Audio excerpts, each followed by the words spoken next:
BCB সহসভাপতি সাখাওয়াত হোসেন গতকাল নিশ্চিত করেছেন, আগামী ৫ মৌসুমের জন্য বিপিএলের দলগুলোর নাম চূড়ান্তভাবে নির্ধারণ করে দেবে বিসিবি।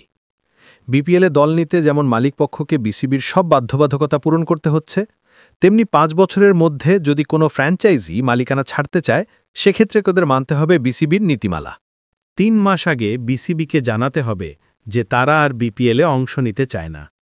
জবাবদিহিতা করতে হবে বিসিবির কাছে কেন তারা আর বিপিএলে দল চালাতে চায় না। দিতে হবে জরিমানা। আর দলটি অংশ না নিলে সেই দলের অফিসিয়াল সোশ্যাল মিডিয়াগুলো বিসিবিকে হস্তান্তর করতে হবে। বিসিবির লক্ষ্য বিপিএলকে একটি শক্তিশালী ব্র্যান্ডে রূপ দেওয়া। তাই ফেসবুক পেজগুলো নিজেদের আওতায় নেওয়া হচ্ছে, যেন ফ্যান ব্যাজ বা অনলাইন ফলোয়ার হারিয়ে না যায়।